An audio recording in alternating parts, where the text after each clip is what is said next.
Bom dia. Nosso grupo ficou responsável pelo primeiro caso, no qual se trata de um inquérito criminal aberto pela Procuradoria-Geral da República contra o presidente Jair Bolsonaro e membros do seu gabinete. A bancada do PSOL, Partido Socialista e Liberdade, na Câmara dos Deputados, afirmou que o presidente da União praticou repetidas ações de apologia à ditadura militar no Brasil, e incitação ao crime. Isso porque, no dia 4 de maio de 2020, o presidente Bolsonaro recebeu em seu gabinete, no Palácio do Planalto, o ex-militar, engenheiro, jornalista e político brasileiro Sebastião Curió Rodrigues de Moura, conhecido como Major Curió.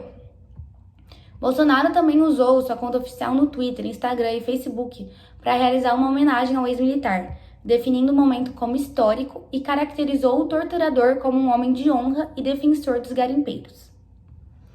Sebastião Curió Rodrigues de Moura foi um dos militares responsáveis pela repressão à guerrilha do Araguaia, utilizando informações obtidas de guerrilheiros capturados por meio de tortura.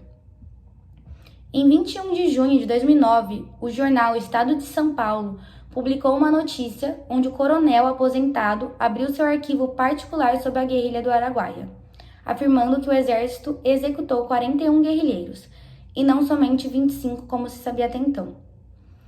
No relatório da Comissão Nacional da Verdade, de 2014, há detalhes da mecânica utilizada pelos militares envolvidos em uma série de violações de direitos, onde Sebastião Moura era um dos militares à frente da Casa Azul, um centro clandestino de tortura localizado em Marabá, que é no sudeste do Pará, que hoje abriga a sede do Departamento Nacional de Infraestrutura de Transportes.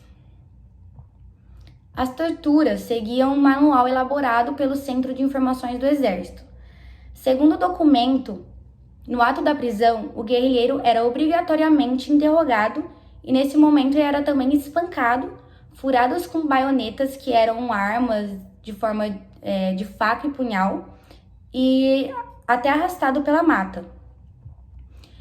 Depois era conduzido a uma base distrital para outro interrogatório em que era novamente torturado e até morto. Os 41 guerrilheiros que morreram no local em decorrência de tortura ou por execução eram militantes do PSDB e moradores locais acusados de apoiar a guerrilha.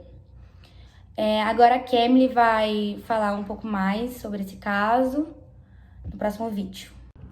Bom, conforme dito anteriormente pela Manuela, o presidente Jair Messias Bolsonaro ele prestou homenagem ao Major, que é um ex-militar que colaborou com a morte de muitas pessoas e participou da violência e propagou isso por muitos anos.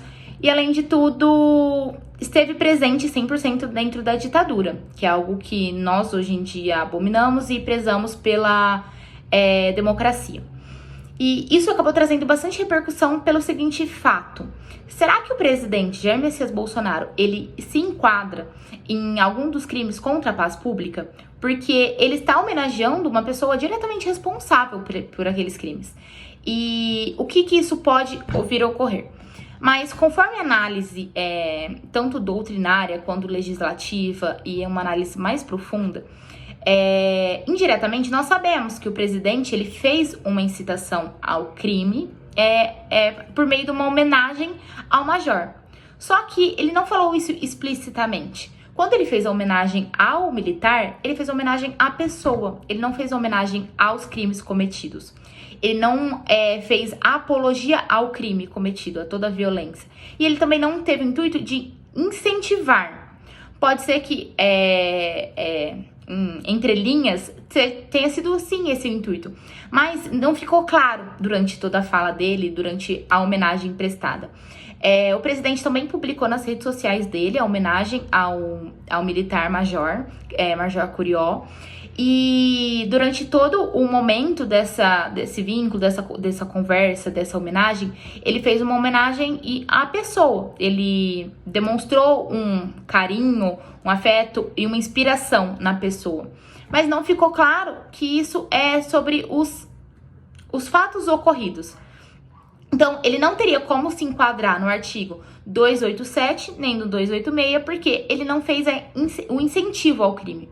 e ele também não propagou um estímulo, ele não incentivou que as pessoas cometessem aquilo e nem mostrou como se, eu acho legal o que ocorreu. Não.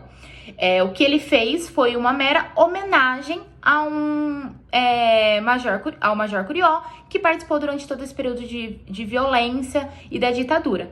Então, isso acaba trazendo muitos questionamentos para as pessoas, inclusive para o nosso grupo, porque é algo que vai contra a democracia e o que a gente preza bastante. Sabemos que, entre linhas, o que ele teve o intuito de falar, ficou claro que foi isso, porque o Major Curió, ele é visto na sociedade e ele tem como uma característica principal todo esse período de violência e de ditadura. Então, demonstra que essa homenagem foi feita para todo esse conflito. Então, o entendimento, mesmo que vá contra os preceitos das pessoas e a índole dos doutrinadores, o entendimento que prevalece é de que ele não cometeu esse crime, porque ele não homenageou os atos cometidos de forma explícita. Ele homenageou a pessoa. E ele também não incentivou com que as pessoas cometessem um crime como anteriormente ocorrido. Ele não incentivou e não estimulou com que as pessoas retornassem à ditadura ou buscassem por esse retorno à ditadura.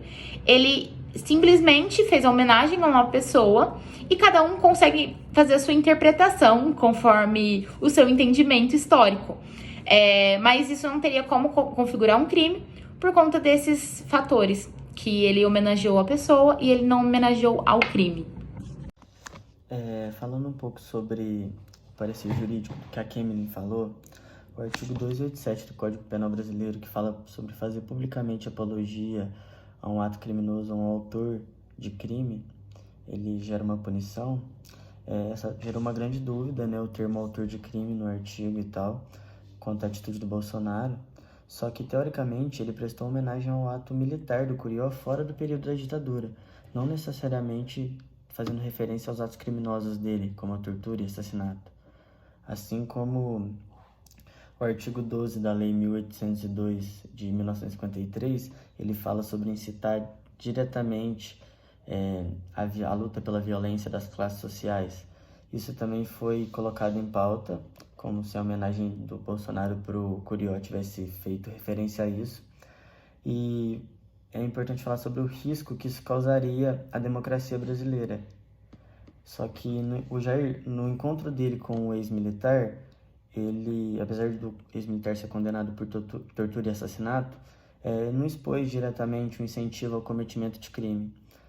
Não foi exaltado em momento algum as atividades criminosas que ele cometia no período da ditadura militar no Brasil. Só que isso também exime ele da punição do crime previsto no artigo 286, que fala também sobre a incitação ao crime publicamente.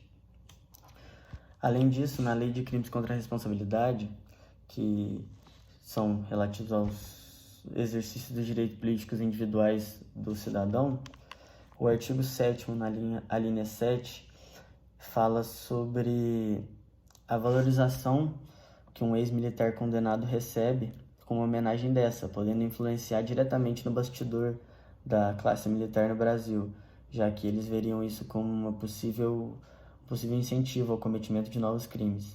Só que o Bolsonaro, em momento algum, novamente, ele enfatizou os crimes que eram cometidos pelo Major Curió. Ele exatamente homenageou ele como um herói militar, mas sem definir quais eram as atitudes que fizeram com que ele fosse considerado um herói. E é isso.